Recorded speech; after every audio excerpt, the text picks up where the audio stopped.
perguntar, Moré, o que a Torá fala desse mundo? Em relação ao mundo, nada. Mas sabemos que é o próprio Eterno que mantém esse mundo e também mantém um homem, não é? Que pode observar essas questões espirituais. Muitas vezes a gente fala sobre os nossos esforços, né? Para estudar a Torá, para entender a Torá e etc.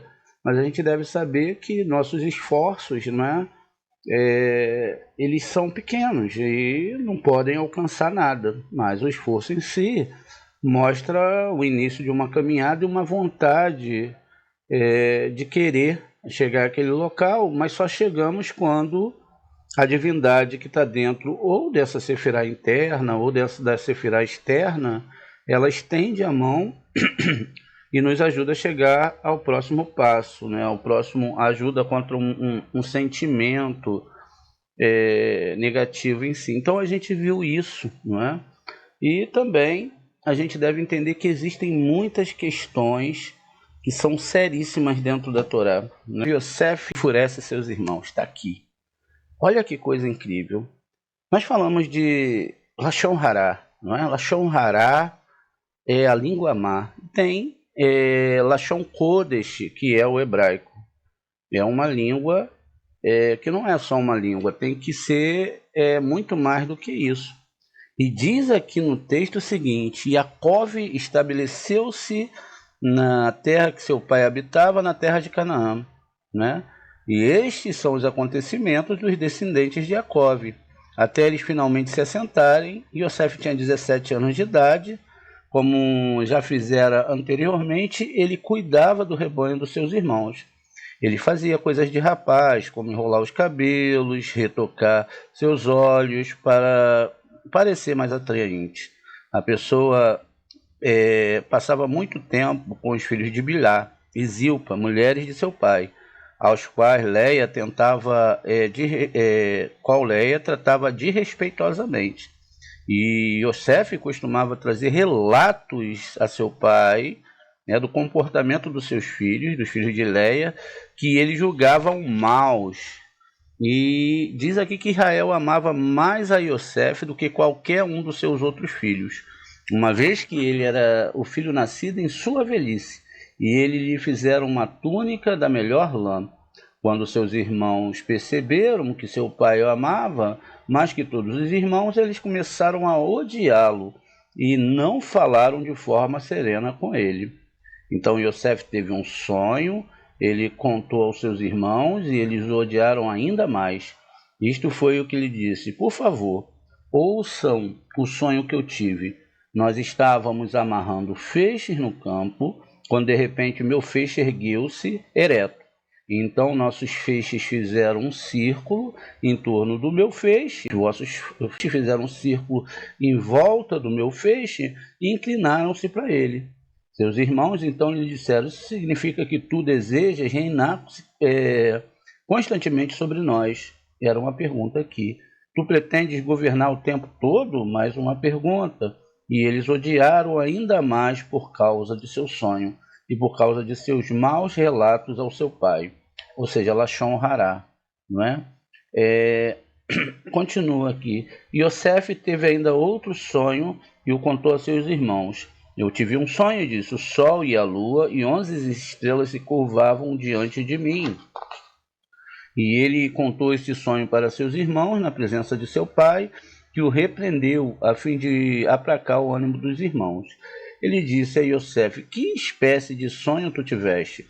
Como poderia eu e tua mãe e teus irmãos prostrarmos no chão para ti? A tua mãe faleceu, né? Já está morta, mas seus irmãos ainda o invejavam. Seu pai, no entanto, acreditava no sonho e aguardou o fato quando ele se concretizaria. E logo depois vai se seguir a venda de Yosef. Muito bem. Aqui no Bereshit 37.2, vamos olhar aqui uma construção bem séria, não é? Bereshit 37 no 2, a gente tem uma construção bem séria sobre os segredos de Torá relacionado a esse versículo. Vamos ver aqui. Então, 37.2 diz aqui o seguinte, deixa eu ver se o texto vai se manter igual, aqui, ó. Então, diz aqui o seguinte, eu vou ler esse texto com vocês, deixa eu só achar aqui na minha Torá. Ele, né, Toledote, Yaakov, Yosef, Ben, Shavá, Ere, Shaná, Raya, Roe, Et, Erraiv, Betsum, Verur, Naad, Et, Benei, Bilá, Veet, Benei, Zipa, Neshai, Aviv, vai B, Yosef, Et, Davatan, Raê. E essa palavra Davatan, Raê, né, a gente vai ver aqui que quando a gente troca o texto, ele fica todo fora de contexto, não é o que está escrito no original. A gente volta para o inglês aqui e a gente vai ver essas duas palavras, não é? Devatan, Devatan, e juntamente com a palavra Raê. Então a gente vai dar uma olhada, uma observada nessa parte aqui, ó, Devatan, e também a palavra Raê, Et Devatan Raê, né? E aqui no final desse versículo, que na tradução diz o seguinte: estes são os acontecimentos dos descendentes de Jacó, até ele finalmente se assentarem. Yosef tinha 17 anos, e ele cuidava do rebanho dos seus irmãos e fazia coisas de rapaz, enrolar os cabelos e retocar seus olhos para parecer mais atraente às pessoas. E ele passava muito tempo com os filhos de Zilpa, mulheres de seu pai, as quais os filhos de Leá tratavam desrespeitosamente. E aqui diz, então, né, que ele costumava trazer mais notícias dos seus irmãos, não é?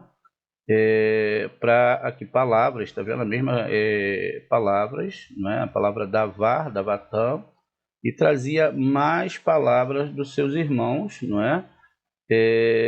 Aqui a palavra mal, né? E morte, etc. E ele trazia aqui essas palavras dos seus irmãos, ou seja, ele falava Lashon Hará dos seus irmãos. A gente sabe que a gente pode ver a Torá de vários aspectos também, é lógico, no nível Pesha, né? Sabendo sempre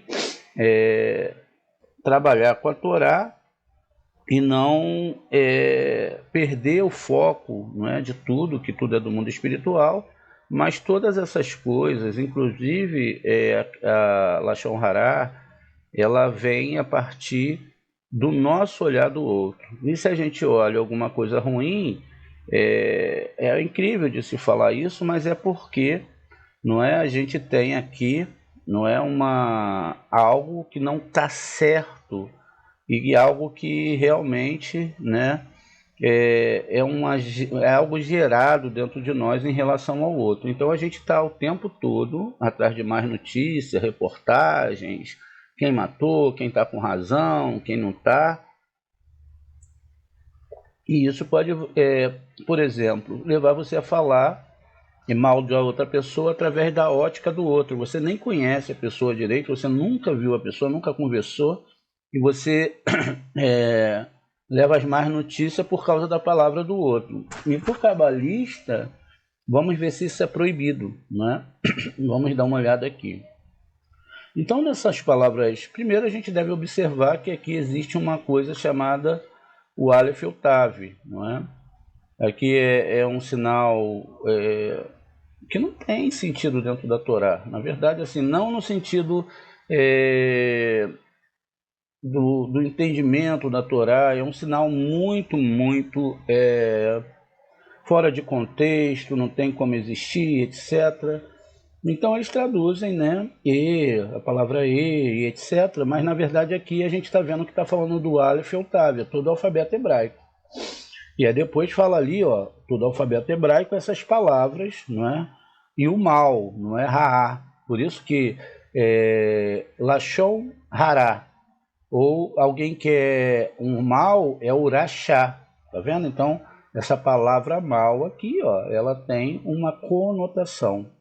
Ela tem uma conotação do mal. Muito bem. Veja, o próprio mal e o próprio bem é formado por letras hebraicas.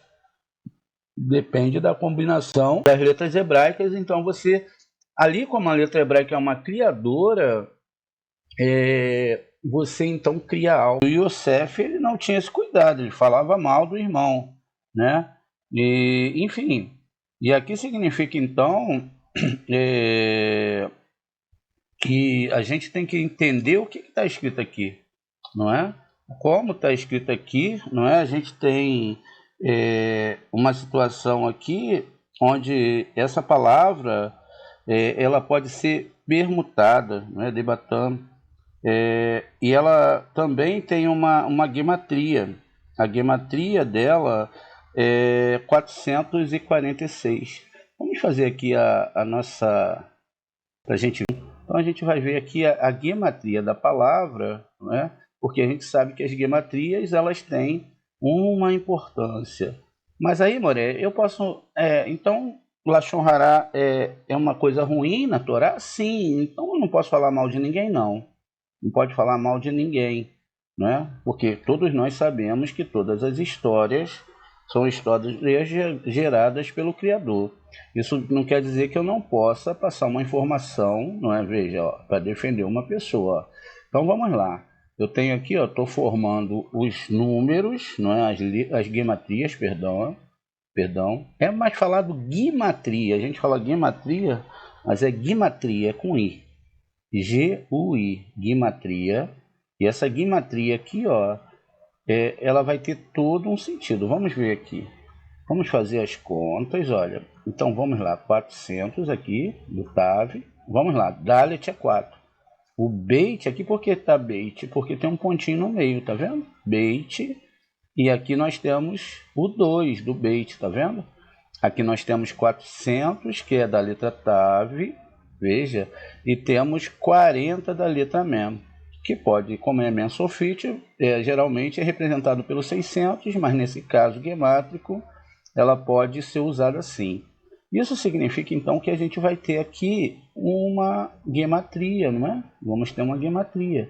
Qual a gematria? A gematria vai ser uma das gematrias que podem ser feitas, não é? A mais básica, é a somatória desses números, 4 mais 2 mais 400 mais 40, que é igual a 446, né? Então, veja lá. 446 é exatamente a gematria dessa palavra. O que acontece, então? Acontece aqui que a gente tem agora algo a definir. Né? Qual é o peso dessa palavra dele falar Lashon Hará? Né?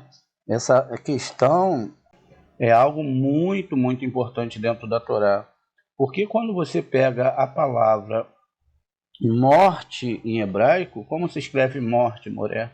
É a palavra mot. Né? Então, a palavra morte é mem, um vav. Deixa eu só botar aqui para vocês, ó. Mem, um vav. Esse alif tem que sair. Caramba, às vezes acontece isso. Mem, vav e tav. Aqui nós temos, tá vendo? A palavra mot. Veja que coisa incrível. E a palavra mot, vamos ver a gematria que se bate, né? Então vamos lá, tem 400 ali? Tem. Vamos lá, o tav é o 400. Tá vendo? Gerou, ó, 400. A gente tem um men que é 40. Tá aqui, ó. Só faltou o vav, que é o número 6. Agora, a gente vai pegar aqui, ó. Vamos ver uma coisa que é muito séria, hein? Vamos lá. Ó. Um men, tá vendo? Então, ó. 1, 2, 3. E aí a gente tem a letra vav. E a letra vav é essa aqui de baixo, que é a palavra morte. Tá vendo? Mot. Nem precisa a gente fazer a conta, né? 400 mais 40 mais 6, 446. Isso significa que a palavra morte, não é? Que está descrita ali naquela palavra, não é? Eles estavam realmente falando que se você fizer Lashon Hará, isso vai gerar o quê? Morte.